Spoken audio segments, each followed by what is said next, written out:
Well, hey, folks. I'm Craig T. Stewart, and I'm here with Jeff Mayhew. Jeff Mayhew. Wow.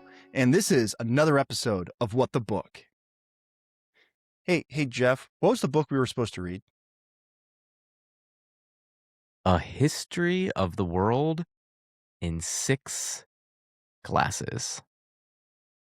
What I heard there was caffeine. Now, just shut up. Here, take my money. Give me my caffeine. I got my tea.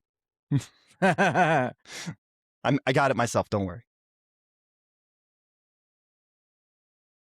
I'll give everyone a hint. There's tea involved in this discussion. I have no idea what that is. Also tea. It's just bottled tea. Like the rich, pretentious bottled water people at the end of the book. Don't get me started. But there's only 6. There's only 6 glasses, not 7. We don't have a glass for water. It's not important. Yeah. Well, I have actually a theory. Okay. Let's just get into let's go in order here, or I'm gonna jump all the way to the end and ruin everything. So not Fine. that it's that we'll big do of a the deal. synopsis. All right. A History of the World in 6 Glasses explores human civilization through key beverages. Each drink mirrors and influences major historical eras from ancient times to the modern age. Beer marked the rise of agriculture and civilization, while wine defined culture of early Western society. Spirits, on the other hand, empowered exploration and colonialism. Without the rise of caffeine, we find the Enlightenment was possible due to coffee houses, which acted as intellectual hubs in Europe. Tea drove the British Empire and Industrial Revolution. Coca-Cola, the most recent of the list, symbolizes American globalization and consumerism. The demand for productivity and consumer culture in the 20th century. That's what I get for ad-libbing. Hey, we're all ad-libbing here, including my cat. She hasn't seen me in a week. I've been gone so long, I ended up seeing you before I saw my cat this week. That's right. We saw each other this week in person. IRL. And you drank a beer. I did not. You didn't? You drank had a spirit? Beer. I had a spirit. And I drank a beer. Wow. And you drank a beer. That's so flippity-floppity. Yeah. I didn't finish my spirit, by the way, because I don't drink a lot of spirits anymore. And it was a lot of spirit for me. So I left a little in the glass when I left. Yeah. Before we get to the questions, what did you think about the book? It was definitely interesting. So I ended up binging it because I've been very busy, and it is not an enjoyable binge because it tells fragmented stories with no concrete connection between people. So there's no like, oh, I've got to watch the next episode moment, like you get in books, like the one that we just read last month, The Art of the Motorcycle Maintenance Guy or something. I can't remember. Zen and the Art of the Motorcycle Maintenance. But, like there is, even though it's this, like that was this, I don't know, philosophical personal tale, there was also interpersonal relationships that kind of like led from chapter to chapter that you were curious how they're going to develop. And I think that's the thing that kind of keeps me, as far as binging books, really intrigued. I read a lot of biographies, so you get that there. And then, stories, books, fiction books are typically like that. This is lacking because this is about, beverages, really, 6 beverages. It's definitely interesting, how I think some of this stuff I kind of already knew through reading history and a lot of it, but there's definitely lots of new and interesting information, maybe different perspective on information that I already had that I enjoyed. If I had to read this book, if I was going to recommend something, buy this book, sit it next to your bed and read like a chapter a night. Or a chapter, or maybe even was it one of the subsections or 2 of the subsections? Yeah, if you're maybe reading makes you or helps you go to sleep and you just like to read a little bit before bed, yeah, a subsection is perfect. Maybe a chapter's too long, you can't stay awake that long. I know my daughter, we can't barely get through a chapter of Harry Potter without her having to fall asleep, so Hey, same here, but I've also listened to it 100 times. It's my bedtime ritual. Once I'm done with Harry Potter, I go to uh, the Inheritance Cycle, and I just go back between the two each year. Plenty to do. That being said, would you recommend this book for someone who may not know a lot of history, but as a like gateway into history? yeah, I mean, I could see that as a gateway, like a gateway into history if you're, like, really into, like, Because it a does beverages. cover like the American Revolution or the Industrial Revolution or the rise of civilization with the beer being preferred over water, which was typically contaminated. And uh, heck, I forgot about it, but like, why do we put fruit in our drinks? To cure scurvy, of course. Of course, of Like course. the British sailors, like that's why they ended up winning. I mean, history is basically a social endeavor, right? And these beverages are what created the social circles that moved history. And then eventually created the corporations that moved history. Because ultimately, like when you start with beer and wine in, Mesopotamia and Greece and Rome, you're kind of just, it's states, city states, empires, and then by the time you move on to Britain and the United States, you get corporations like the British Tea Company and or is East it India tea. East India Company and Coca Cola, which I found incredibly interesting, and it flows right into for the TV watchers out there, For All Mankind. If you haven't watched For All Mankind, it's fantastic. Um, you know, it's kind of modern day because a corporation helps develop, you know, living circumstances on Mars, right? Which is kind of what Elon Musk is trying to do. So it's kind of So we what need to send beer to Mars. This is what I'm hearing, Jeff. And the astronauts need spirits like rum and other distilled drinks. This is what I'm hearing. no, I have another theory for this, but we're gonna get to that at the end. Let's get to what did you think about it? What did I think about it? Second time I've read the book. The first time I think I thought a lot more of it. Um, Definitely understand where you're coming from, where there's like no relationship between the different people that are mentioned. It's just like in reference to the drinks. But I think that, I mean, that is obviously the purpose. The the relationship isn't with the people, it's with the drink to society and how it changes over time. And I absolutely love that take. It's like I wish we would have more books like this. I think this author's written other books like Food and Things that does something similar because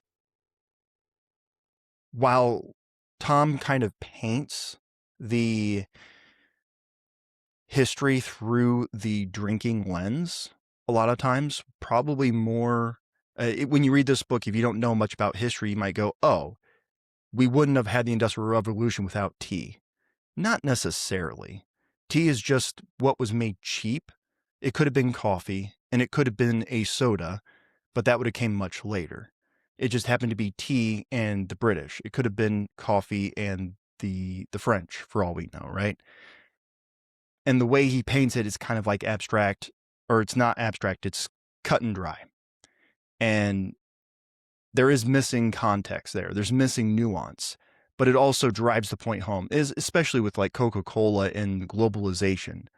Coca-Cola is a symptom of globalization, but it's also the symbol and an early driver of globalization, as the author points out. So like I see the good and the bad with it, but if you don't know much about history and you want to learn something new, I think this is a great book to start. Instead of, Yeah, reading a biography that's 600 pages long on someone. I like that. I like that's my thing. So There are other books like this. There's lots of other books like this. I read one, it was like, I don't know, it was like 12 maps that shape the world, or 12 like geographic barriers that change the world. It was all about borders and like how nations kind of fell to be because of the geographical layout of, you know, the world, right?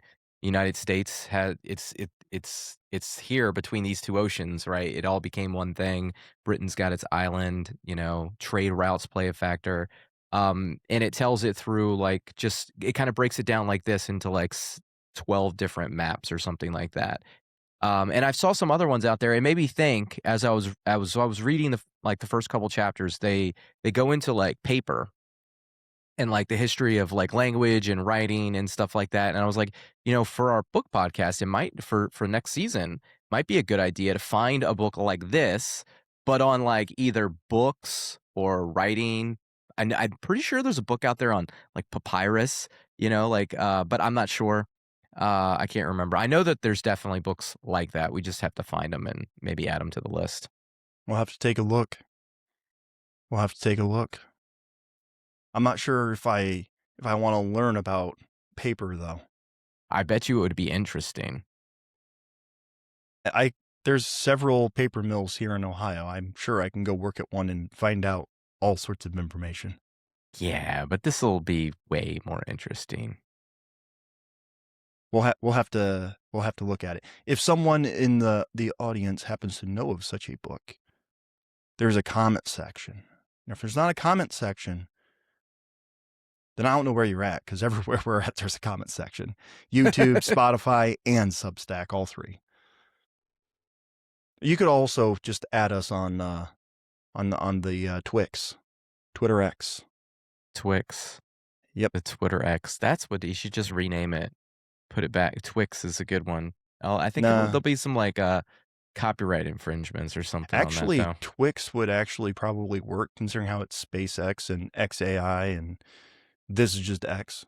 That would actually make a lot of sense now as you say it. Twitix. Twitix.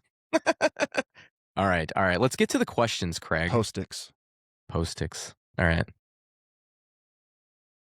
Do you want to go first? Do you want me to go first? How you want to do this, Craig? Why was beer so critical to early civilization, Jeff? I We mean, as touched on it. I touched on it, you know, it brought people together. Okay. It brought people together. It, I guess, was kind of a little bit of a reward. It was a little bit of a reward for your monotonous labor, was the beer. And then it kind of actually made you healthier because water wasn't really safe to drink. And we didn't really necessarily know why, but the process of fermentation and you know, heating the water like Mm-hmm. helped clean the what they were drinking. So, you know, it made us healthier.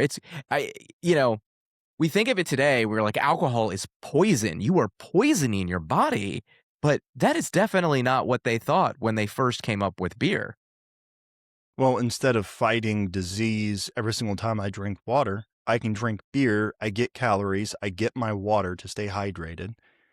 And there is some nutritional value, even if it's low. Keep in mind, this is like not how we make beer today, especially not mass market beer. There may actually be decent amounts of nutrition in this alcohol that they're making.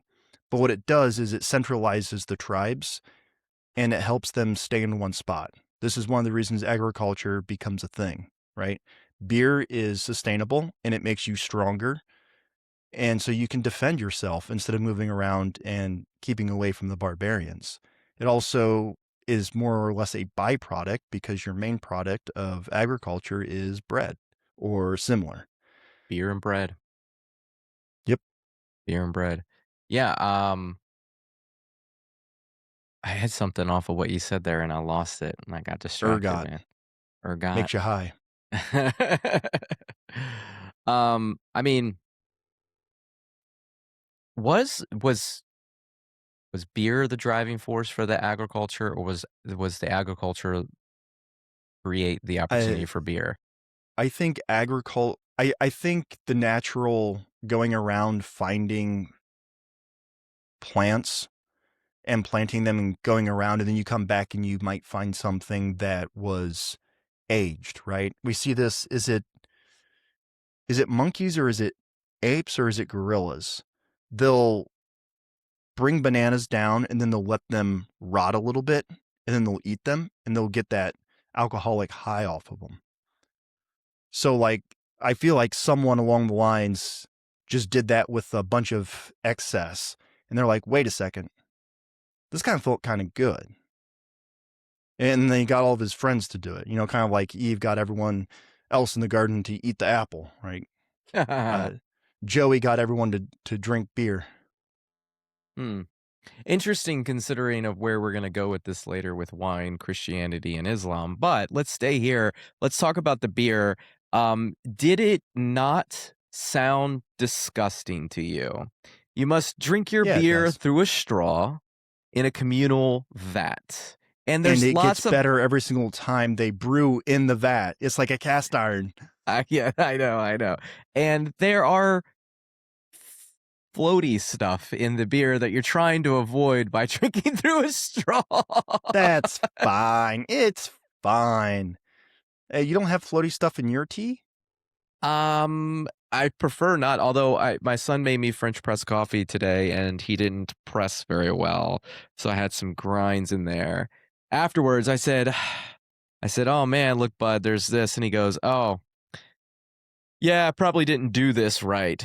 And he said, "You probably didn't let it sit long enough." And I'm like, "What do you mean sit long enough?" Like, he goes, "Yeah, after I put the hot water and the coffee in, I was supposed to let it sit for a while before I pressed it, but I just pressed it immediately." And I was like, "Why?" I He's like, don't. "I was just too excited to press it." I will say, as someone who uses a French press, it is a lot of fun to press it down. I think that was his mentality.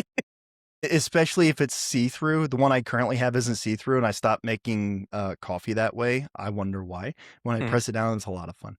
Hmm. That being said, I think if you press it too fast, you can get a little bit in there, but I think a lot of that is just how good it seals around the outside. And you have to buy a good one and take care of it. But what do I know? I don't. I'm not French. All right, back to this beer. Okay.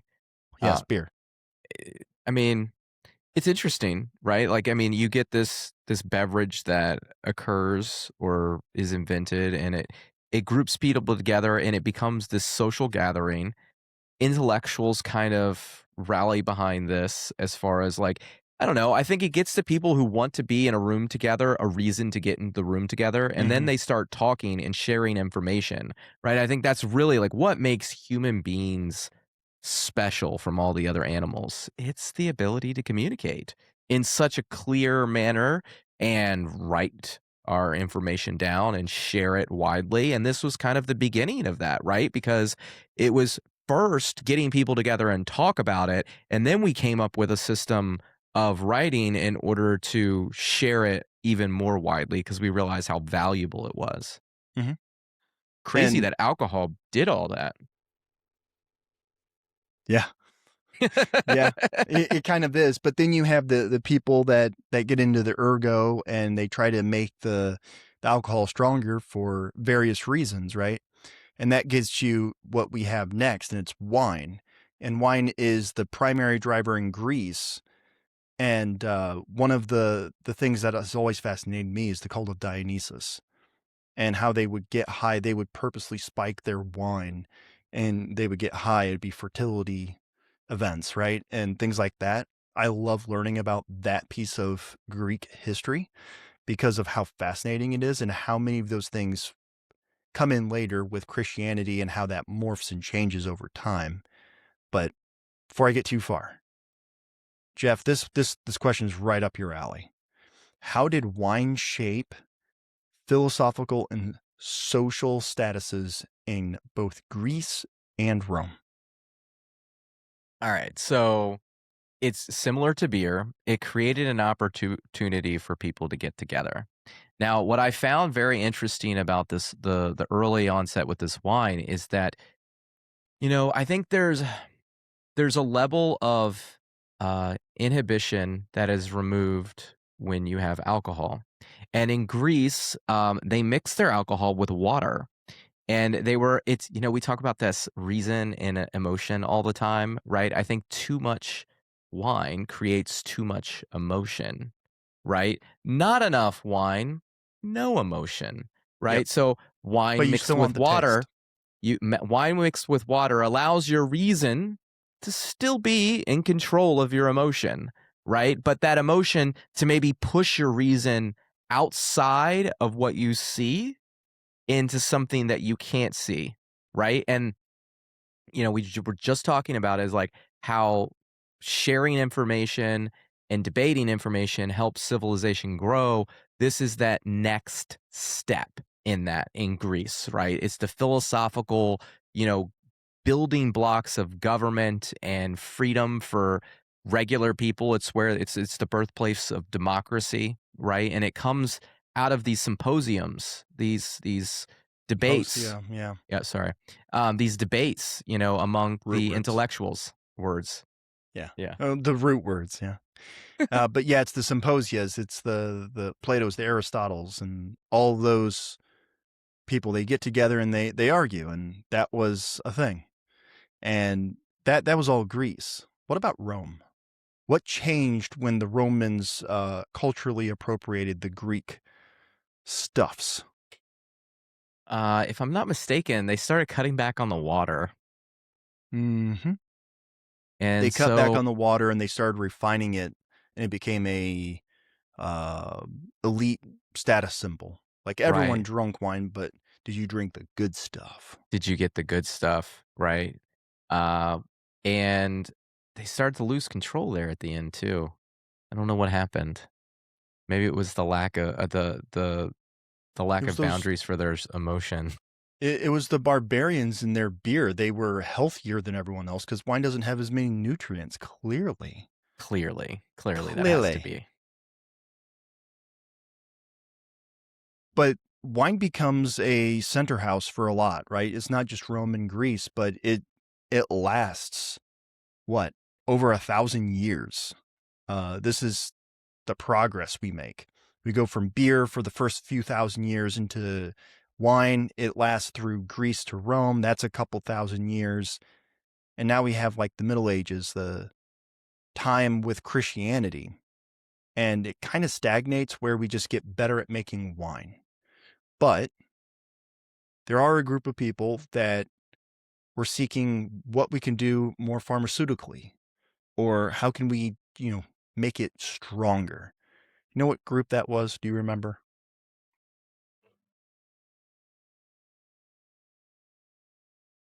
Was it the was it in the Arabic countries? Mm-hmm. The Arabians or Muslims in general. I don't know if it was the Arabian Peninsula per se.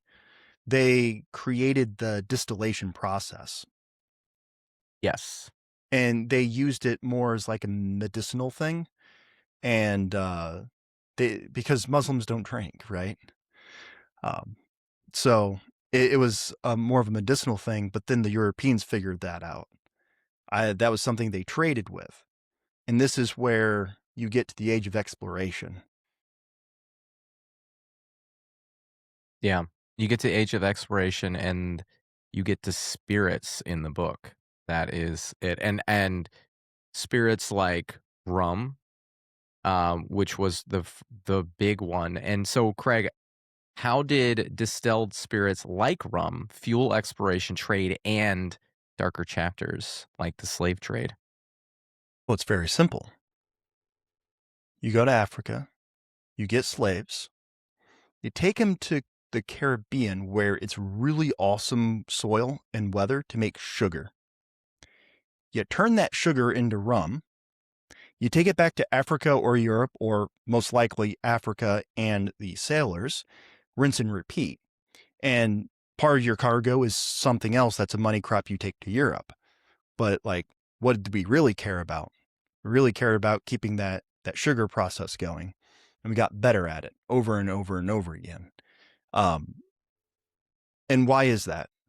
Well, when you get to alcohol that's distilled, something like rum, it has a lot more sugars in it than wine. I was in Northeast Ohio, Ohio's wine country, and apparently it has the same soil content as like what's the famous French valley? Oh, man. I'm gonna say Bordeaux, but that's not quite right. Bordeaux?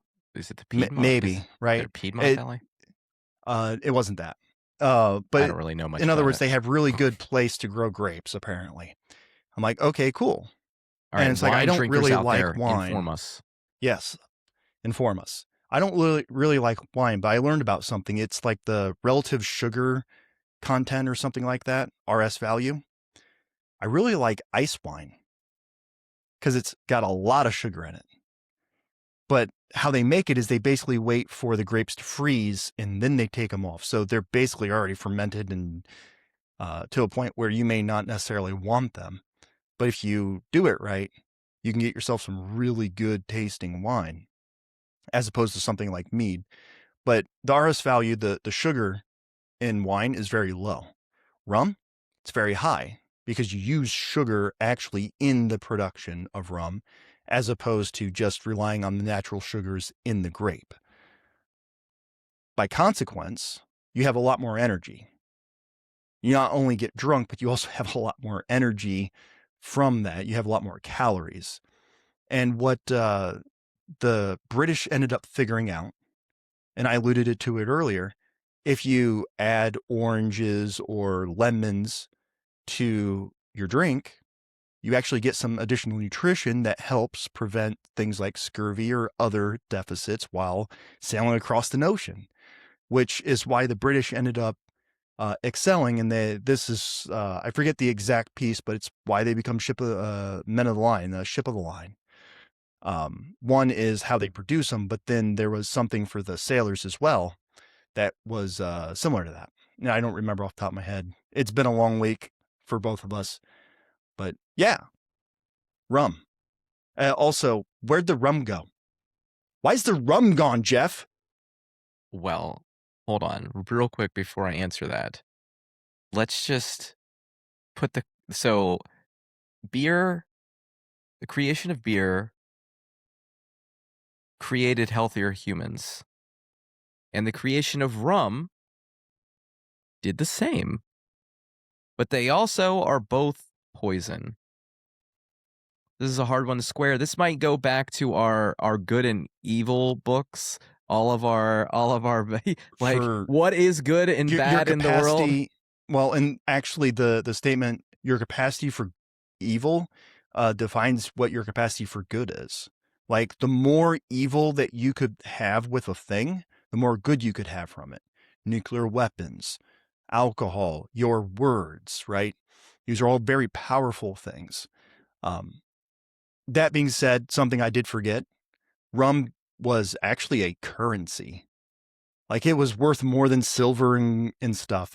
Tea ended up being another one of those where it was essentially currency. It Yeah. was worth more than everything else. Yeah. Well, I mean, the rum went away because whiskey became a thing, you know. And Well, yeah, you just keep distilling it, keep getting better. Let the poors and the sailors drink the rums. Leave the snobbery for the whiskey. Thank you. well, and it's also supplies what you have to distill, right? You know, Scotland, the United States, Scotland big whiskey locations, happen to have the right ingredients for that. corn. Um, corn. Um, yeah. So, okay. So I did think that not yet. Well, I thought there was an error in the way that this book was organized. It went to the American side too early. I think it did coffee. Is it America? Yeah, America's story happened with whiskey and coffee, yeah. and Then it went back the to the British. British was really the tea, and it came after the America story. So I really feel like the tea section should have been moved in front. I felt I it would have flowed better, and I was a little surprised by it, to be honest with you. I think the reason for that, and to your point, there's a fixation on America there. It doesn't Yeah. talk as much about like the Austrian coffee houses in general. But how did we start getting coffee? It wasn't just from Arabic coffee. We figured out that just like sugar and other things in the Caribbean, we could grow some great coffee in the New World, especially Brazil, the Portuguese, right? And this is what developed the coffee house, which is like you were talking about with beer and like we talked about with wine. You get this central place for people to go over a drink and nerd out a little bit. And coffee houses took that to the next level. And this is something that like beer and coffee and tea all had in common, particular for Western world outside of Greece, obviously. And I wish there was more on the coffee houses because I think that was more critical to all the things going on in that time period than what was happening in America. America was still like a side quest at that point. It's when the tea started becoming a bigger thing that America started being more relevant to that story. America in terms of the 13 colonies. Yeah, and it was the British corporations, specifically the East India Company with tea that helped build America, or create it helped create trade with America, which allowed America to grow, right? Um, and again, I just think there was some reordering there would have been it just made would have made the book flow better. I think it makes more sense in that order. But, let's to the coffee point, coffee was one of the beverages, obviously. We didn't break down, we didn't give like a yeah, we did, I guess, in the synopsis, didn't we? He's like, "What are the beverages we're talking about?" We're just kinda skipping Yeah, around. we But anyway, listed them. Yep. That's why yeah. we don't have a themes for the week or month. Yeah, so, but anyways, the coffee was it was the caffeine, right? It was the caffeine was like this thing. It was a stimulant. It was a stimulant, and there was no down to it, right? And so it helps spark although there is a down when you come off the crash, just FYI with caffeine. When you get off of it, that's when that is. But it's not drug, it's not drug. Just keep drinking more. Just keep drinking, right? That's what I'm doing. You can't have a crash if you keep drinking it. That's right. And it played a big part in the Enlightenment and with philosophical thinkers. Uh, Isaac Newton was he mentioned in this book, The Principia? Yes. John Locke was mentioned, Adam Smith was mentioned. A lot of these foundational thinkers that helped solidify, American thought, mathematics, physics, these people were influenced or got together in Mhm. coffee houses, which is crazy because we still do this today. Like, in every story here from beer to soda, we still like, I think soda is the one place that actually doesn't exist anymore, even though it's the most relevant, the newest, is we still have locations where we gather together like this, you know? Which actually that leads into the question that I had for you. Are modern coffee houses or shops still hubs for intellectual conversations or social revolutions? Yes, and you can learn more For by the going most to part. you can learn more to go to projectnocap.com, where we are setting up grassroots chapters that meet at breweries and coffee shops. Yes, it is, it always will be. It's a space for people to gather. We talked about how, you know, creating this social environment allowed people to debate complex ideas and, be vulnerable in public, which can be difficult. So I think yes, absolutely, they are, and we both know they are. I think local ones are. When you get the commercialized chains, like I don't see people having intellectual discussions at Dunkin' Donuts or Starbucks. I see people overpaying for coffee and being rude. Mm. Or in the case of Dunkin' Donuts, overpaying for crap coffee. I'm not a fan of Dunkin' Donuts coffee either. Same with So Starbucks, I'll say it. well, what else? Okay, I'll push back just a little bit here on the Starbucks thing, only because my local Barnes and Noble serves Starbucks coffee. Okay, they have a Starbucks in the Barnes and Noble, and I'm there all the time, and I do Every get a lot of this stuff happens there. It's a bookstore. It's not a Starbucks per se, but they have like a That's fair. Starbucks inside the bookstore. Yeah, yeah, yeah. It's got a completely different vibe than a traditional Starbucks, but it is a corporation that is multiplied throughout the United States, so it actually has giant reach. And if you're trying to create some sort of social movement, it actually is a good hub for that because it's already scaled. Fair enough. Although I will say I've been to Seattle several times. I don't know. I think the only place I get Starbucks was actually at the corporate office, and it's stale. Every because there's so many local coffee places that are the same price and better. So like, why would I go for the commercialization when I can go for something local that's better? I want my high quality coffee. I actually bought 5 pounds. I've got like 9 pounds of yeah, 9 pounds of ground whole bean coffee right now because I need to stop drinking energy drinks. Soda's not good for you. We'll get there.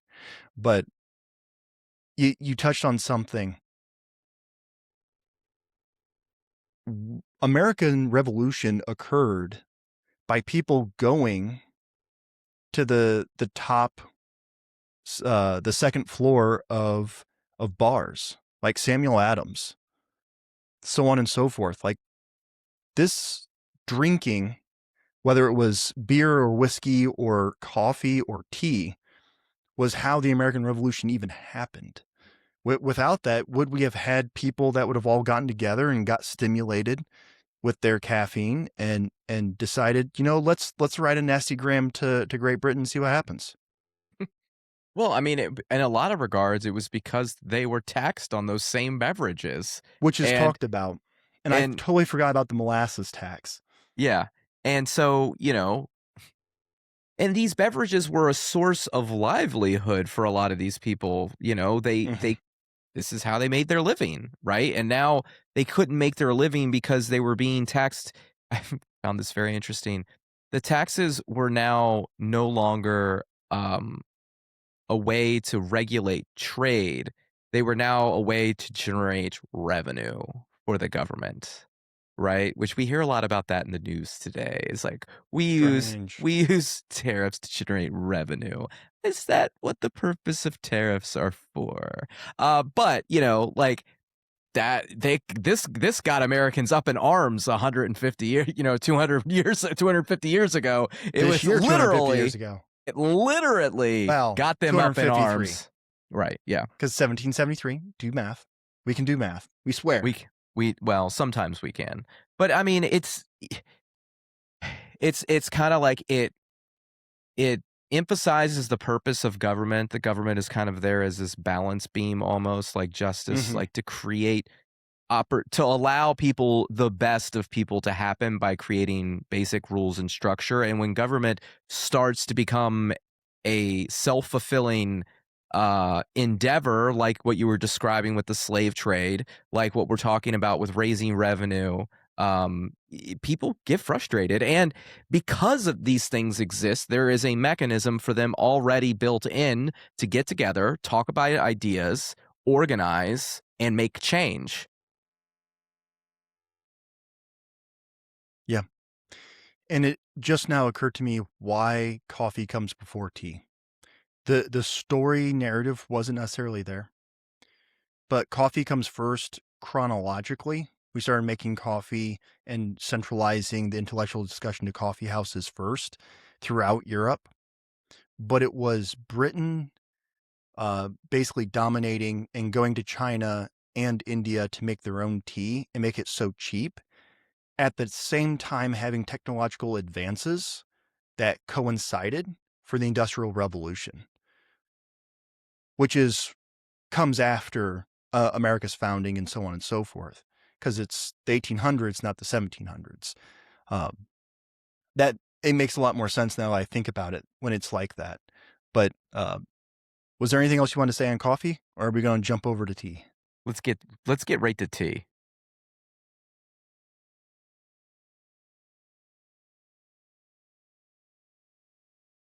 We've kind of talked about it already, but how did Britain's love of tea relate to their empire building, their wars in the Industrial Revolution?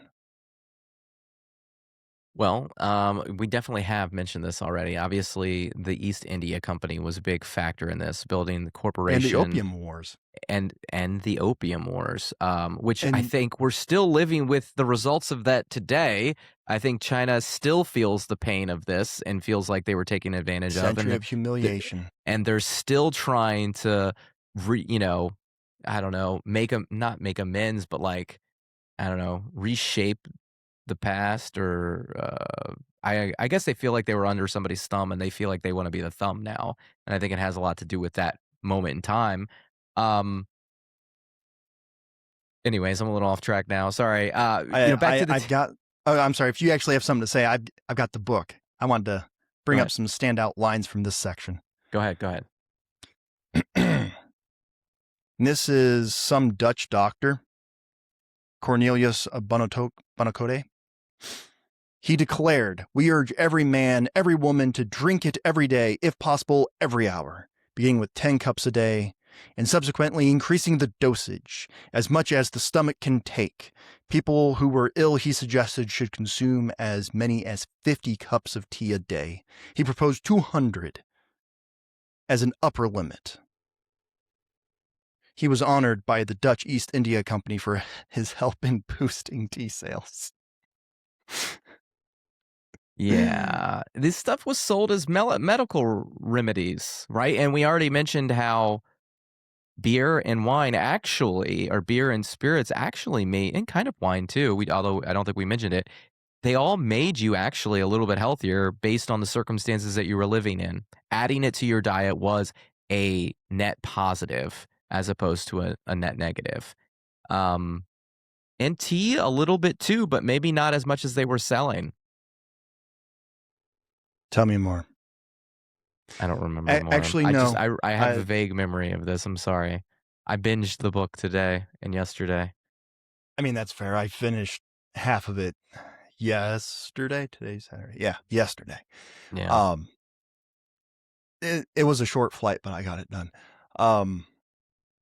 Yeah, tea didn't have additional health benefits, but it was like less strong. And I think what really drove the adoption of tea, especially in Britain, was I forget what the exact figures are. They're in the book, but it goes from like 6 pounds per pound or something like six But it was pounds the per bushel to scale. like 2 pounds per bushel or whatever it was. And so it became like absurdly cheap to the point where the Industrial Revolution's like, okay, here, you're working 16-hour shift. Here's 2 tea breaks. So much so that it became a thing that British people still do. It's tea time. Very similar to what happened with America and soda and Coca-Cola. It Yeah, but we became, just do that all the time. well, I mean, it's supply and demand, when demand rises, supply rises, prices go down. Um, and yeah, very similar. Yep. And there's also a mention to Lloyd's of London. And they had some impact on the pricing of goods and insurance of goods that traveled the seas, which I laughed at because I always forget Lloyd's of London exist. But like, it's kind of hard not to know they exist right now, considering how that's one of the big names in relation to Iran right now. Which is like, good timing. Did you have anything else on tea or any standout lines on those before we go to soda? No, let's get to the soda. This is the most relevant one to this is the closest to our actual being. Before we get too deep into it, like I grew up in a house that has Coca-Cola themed stuff all over it. Okay? So like in all of these situations we're talking about how these 6 beverages really shaped the world, right, and shaped society. And in this last one, in soda, and the main soda that they talk about here is Coca-Cola. I mean, this literally shaped my life. Like, I grew up knowing Coca-Cola my whole life and thinking of it in a way that is very different than what it was originally intended, the purpose, and what it meant. It was just like it was culture. It was American culture. It still is in a lot of ways. And yeah, I found it fascinating, to be honest with you. This was my favorite chapter Yeah, because it's so relevant to my life. I think the fascinating part for me is where it comes from. It comes from the practices like the traveling salesman that had a patent on some medicinal thing supposedly, and the creator of what became soda and fountain drinks was like one of these people. It's like, but I want to do it differently. I actually want to come up with something that actually has a benefit in some way. And then they do. And I think they end up losing the rights, or the rights get passed on to someone else who then commercializes it. And that's where it starts taking off. And this happens at the turn of going from the 18th to the 19th century. And by the time World War II comes around, the world's largest logistics company, the American military, it's like, well, let's just bring Coca-Cola over, because Eisenhower loved it apparently. Mhm. All the generals did. All the Uh, generals did. Patton and did, and if Patton loved it, we all have to love it. here's the most important part. The troops loved it, Yeah, right? And ev- but and I think that you can look at this story that and and cigarettes. you could s you could put an evil spin on this. Evil corporation taking advantage of dire circumstances to push innocent Americans with their sugary drug, or you could go, these men are putting their lives on the line for something that is not quantifiable with life. It's freedom. It's freedom for others and a lot of other people. And they need to be inspired, and they also need to have some, kind of like what we talked about at the beginning with beer. Like, you need to have some sort of little reward Yeah, for your tremendous risk and sacrifice. yeah. And And if it you gives know you energy, even better. it's not mentioned here, but it was Coca-Cola and Hershey chocolate that really did that for the American troops, right? Like, And well, Hershey, and cigarettes. well, I guess nicotine. Yeah. Lucky strike, baby. Lucky strike. Lucky strike. Hey, for you can give cigarettes and Coca-Cola all the flack you want, but it was better than handing your people meth like the other guys did. I'm just saying. I'm lesser of two evils. See, that's what good is. Your capacity for good. Uh, but yes, and I didn't realize until rereading this, fountain drinks were around for a very long time, which is probably why it tastes better. It's like, here's the syrup, and you just make it in the thing, and part of the magic is the bacteria and stuff in it that make it taste better. I don't get that in my Coca-Cola bottle. I think there's sometimes a fountain drink tastes better and sometimes it doesn't, to be honest with you. It depends on the machine and if it's putting the proper mixture in there, which goes back to the thing that doesn't exist today. There's still breweries, there's still wine tasting places, there's still coffee houses, but there are really no places. There are no soda shops anymore, right? There are. There I absolutely is. They're I all don't commercialized, and they sell food. Those are Every called last one. restaurants. That's not a soda shop. That's not going in and picking out your syrups and having somebody hand mix it for you. Okay? Like, you go into the coffee shop and they're grinding the coffee and they're still making it as old You, school as they so can. you say that. I have a friend. They've got a soda making machine at home Well, that yeah, that that's does called that. Yeah, Soda Stream. I know, but I'm not yeah. saying that the technology isn't used anymore. So I'm saying there is just no businesses around this as a hub for conversation anymore. And so and so there this you one, go. You well, get a coffee soda shop. I would love a soda shop, like, but I think it's got to be a soda shop with ice cream. I actually, when I was traveling last year and we stopped at one. I think there was one in Michigan. It was a coffee soda shop.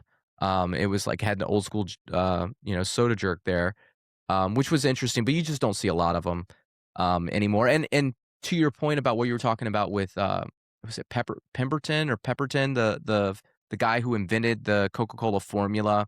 He had stomach cancer and he died. There was a fight over the rights of this and stuff. So like he didn't invent soda. He invented the syrup for Coca-Cola. Mhm. And then, the guy that took it over was a pretty savvy businessman. He He found managed. someone in Europe that knew how to carbonate, and he had to figure out how to replicate it in a way that it wouldn't go flat.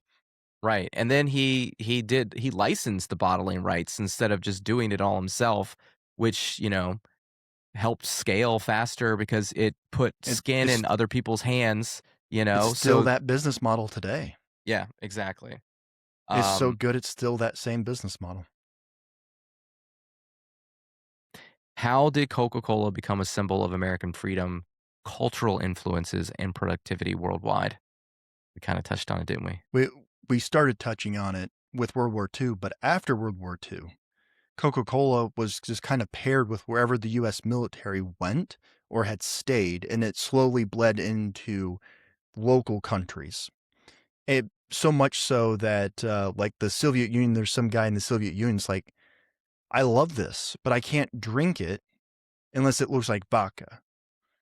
Oh, And so they that created a colorless Coca-Cola before the Soviet Union just said, "How about no?" altogether.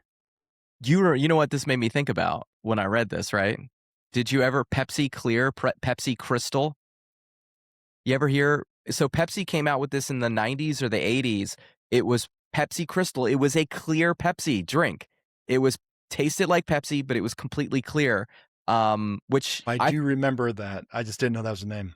it was a total bust. Like it didn't obviously Like take off new because Coca-Cola? not as much as a bust as New Coca-Cola. This was just ignored. New Coca-Cola started riots, man. I don't think really riots, but it started a big backlash, so much so that they had to. If It was the everyone went to biggest the local marketing coffee blunder. shop, It was a biggest marketing blunder that turned into the biggest marketing success, right? because they brought back the old stuff and profits soared.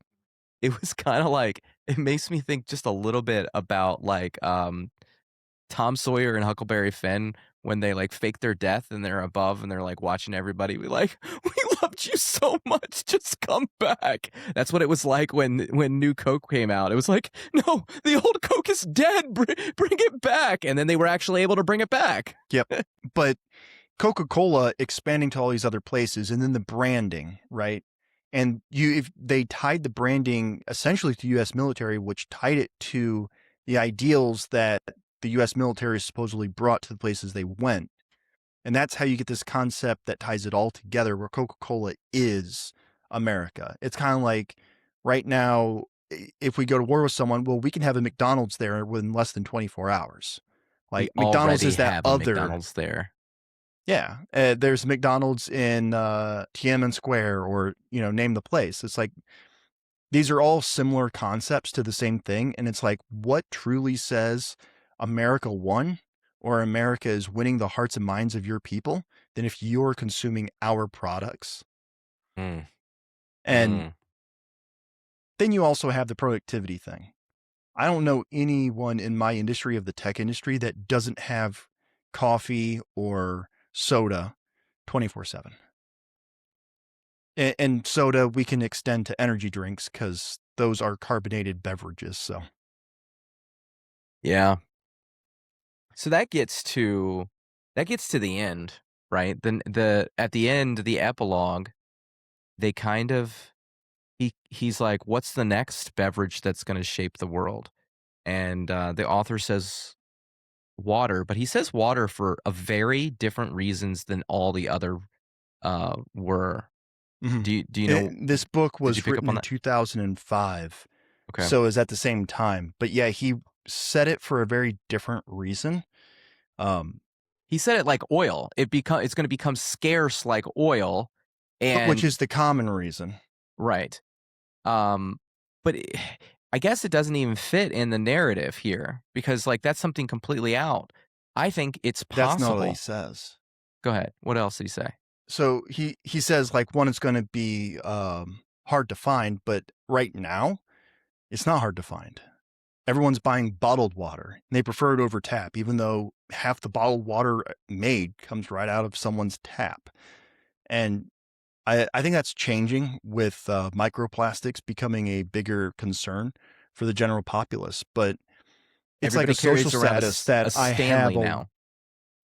He mentioned the models carrying around bottles of water, right? And then you just mentioned it's 2005. Well, in 2026, that's completely changed. Everybody has one of these stainless steel cups that they carry around with water in it.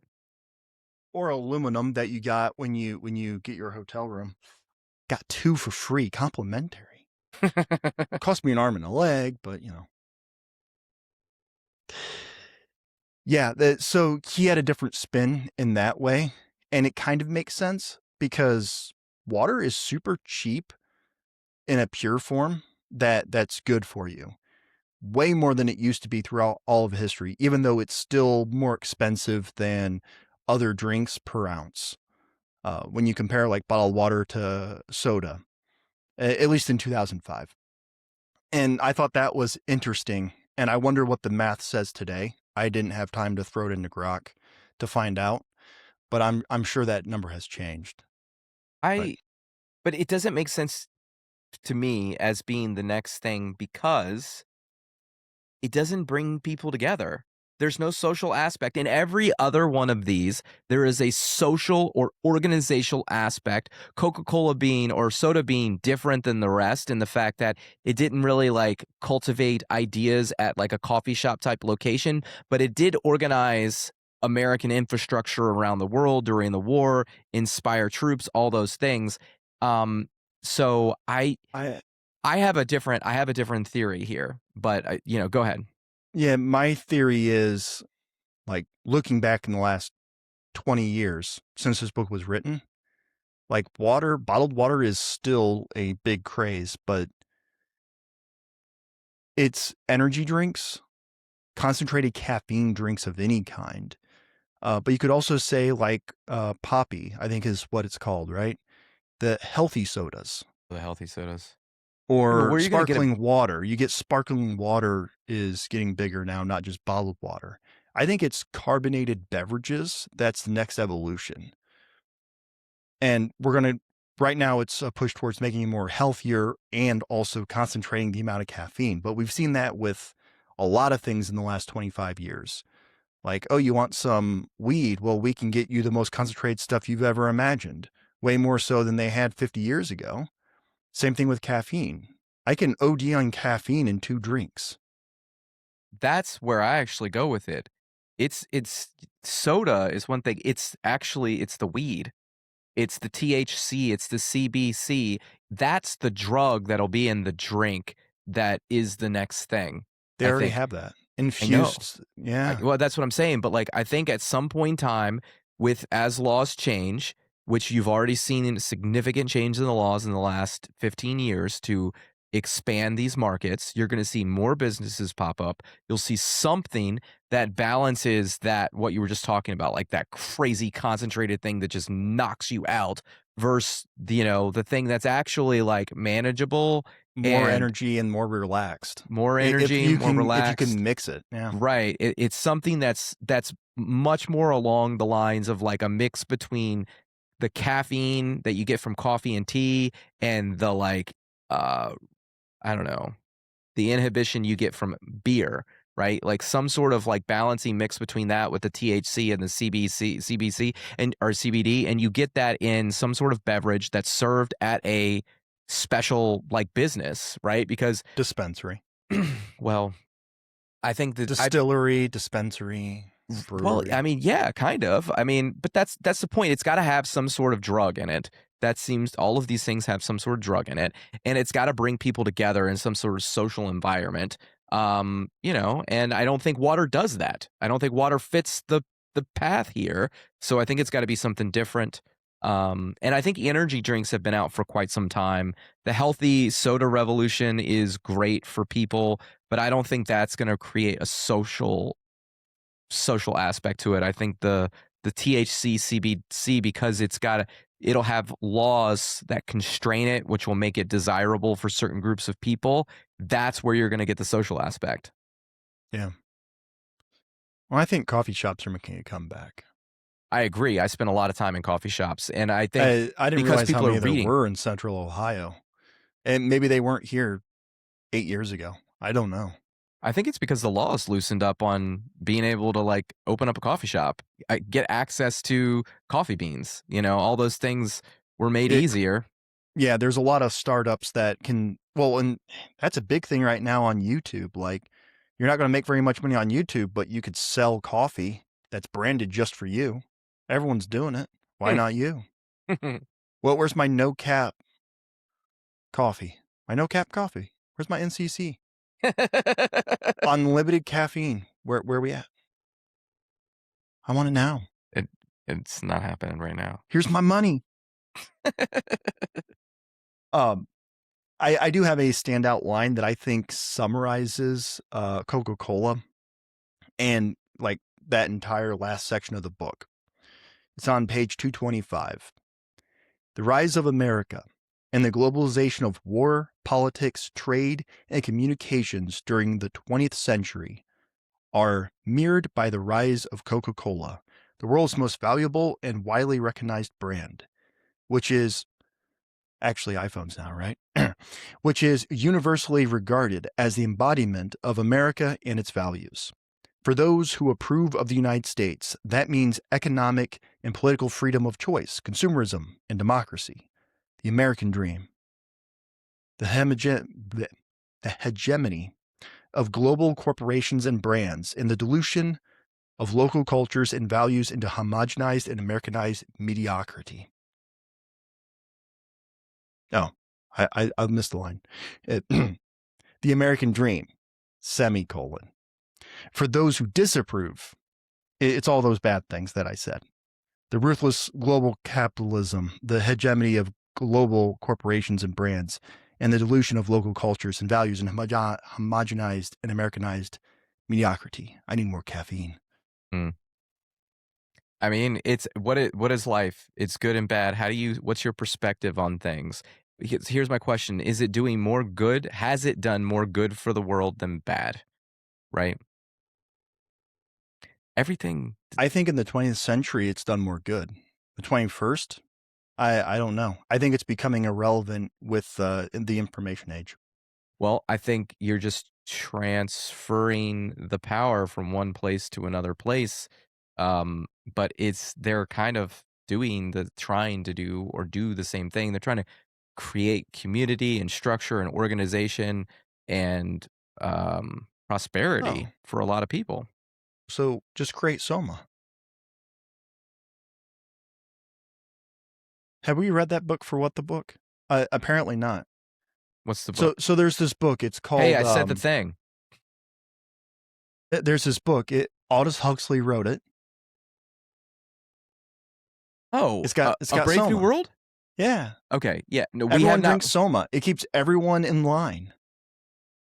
That's our weed. That's what that is right That's now. that's the next thing. That's what I just said though. Yeah, I literally that's what you just said. I just named it. And I think there's a company that's actually creating Soma. Like they said, we're going to create this drug so you can feel good about yourself and you can drink it. I think that's actually like the anxiety medicine that they're giving everybody nowadays. Like everybody's on some sort of like anxiety medicine. But it's not in your drink. It's got to be in your drink. Okay. Yeah. That's why I don't have any. That is, but I actually got that argument from somebody because I made a complaint on social media one day about how the weed thing had got out of control because I couldn't walk through DC without smelling it. Like it was just everywhere.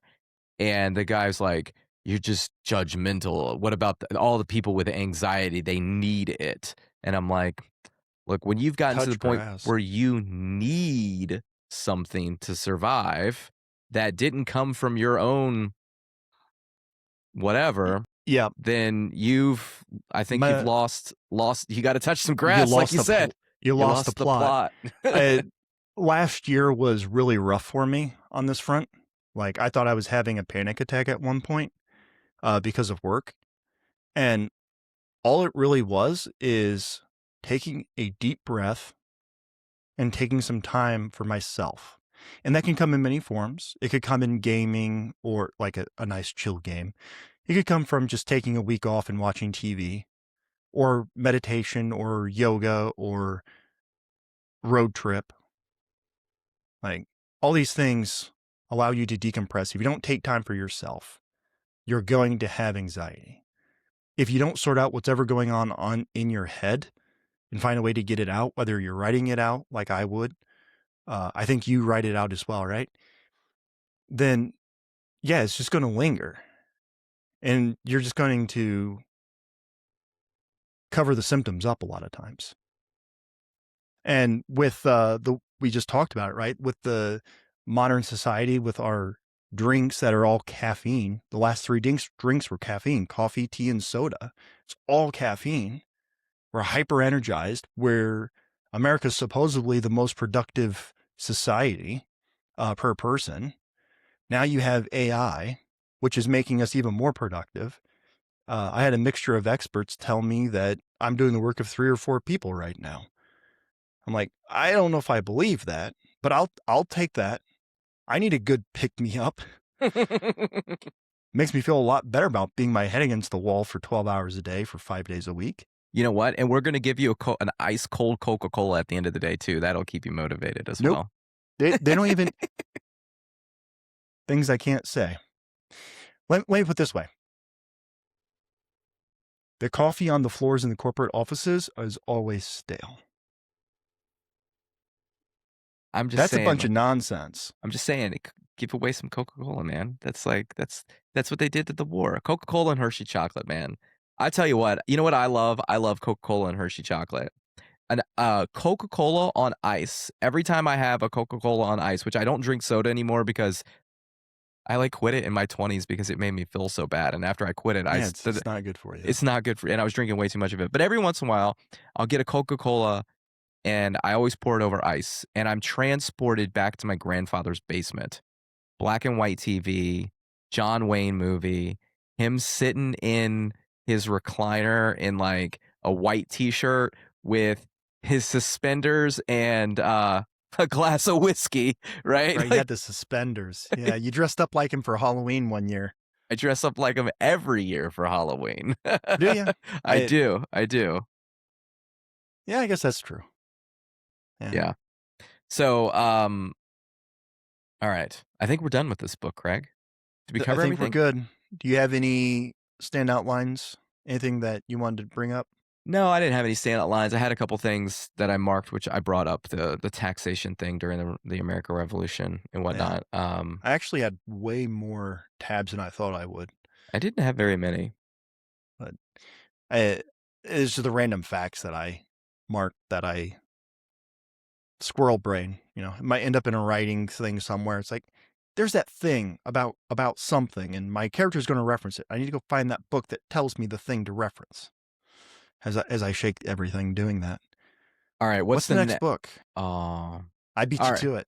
I know what it is if you don't. I know what it is. Catcher and the Rye, J.D. Salinger.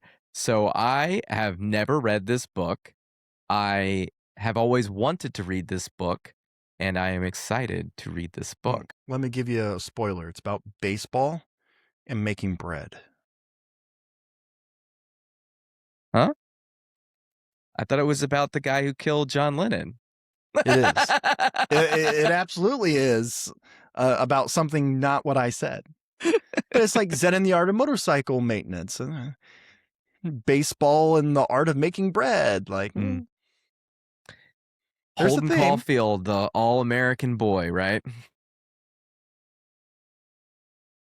That section of history is not my forte, so I'm gonna be learning a lot for this book. Yeah, it's one of the classics. I think Salinger is like the really only book that Salinger is known for, right? Didn't he have like one other book? He's like a very mysterious writer. Yeah, I think there is something else, but yeah, Catcher in the Rye is the only one I can think of. Yeah. It's I like like Kurt Vonnegut. There's only one you can think of, Slaughterhouse-Five. I've got to go buy the book because like I've had so many copies of this book throughout the year, and somehow they always like disappear. I keep buying it to read it, and one of my kids will end up reading it before me, and they take it and never comes back. Because Strange. yeah, it's strange. They tell me that they didn't take it, but I don't know if that's true because they keep disappearing. But anyways, where would you? Hey, real quick, what's your favorite book we read so far this year? Favorite book for season 3? For this season, yeah. So your choices are Shadow of the Giant, Shadows in Flight, Emergent.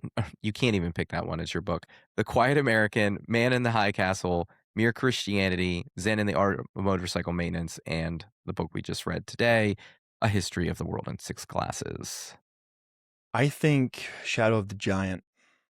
Shadow of the Giant? Mine's very clearly Zen and the Art of Motorcycle Maintenance. I love that book. Shadow of the Giant would probably be a very close second. I did love that book too, as you know, because that was like It, not the finale, but the kind of the finale to the series. it was the finale of what happens Earthside. Right. Yeah. And What the what's your other books ranked really highly in the first 2 seasons for you, so. yeah. And What did and for me. what's your least favorite book you read so far this year? Hmm.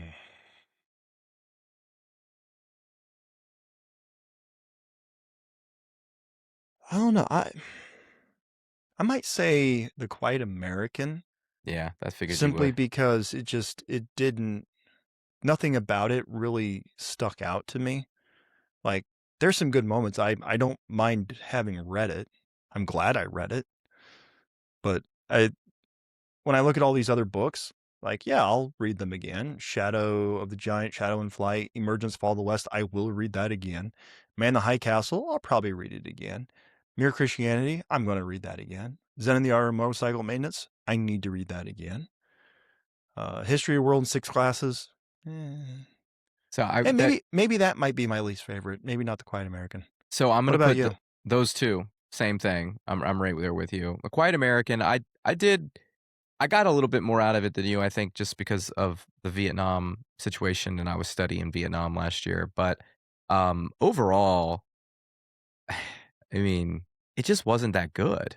Like, it just wasn't that good. Like compared to a book like Zen and the Art of Motorcycle Maintenance or Shadow of the Giant. Um, but this book, I I think I think I have it ranked a little bit lower because I binged it, and I shouldn't have binged it because it's not a bingeable book. But it is what it is. But This we is gotta do this what is we a gotta do. this is a pieced book, right? Like this is a book that I read while I'm reading a big biography to like break up the big biography in my mind. Yeah. Because I just get kind of worn down by it. Because it's only 270 pages. It's Right. It is bingeable. I mean, you can sit and read it in a day and a half. I did it, but it's not as enjoyable to sit and read in a day and a half because it's a lot of yeah. factual information, not a lot of story, and it kind of overwhelms your brain a little bit when you do it like that. Yeah. I think that's a good way to put it. Yep. So, Catcher in the Rye, June. Let's do it, baby. I'm Let's do excited. it. See y'all there. Peace.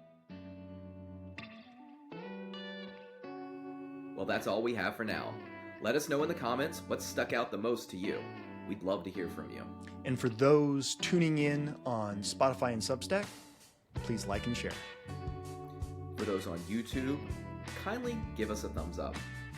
And you can check out the Substack version of this podcast for older episodes and future books we're looking at reading together.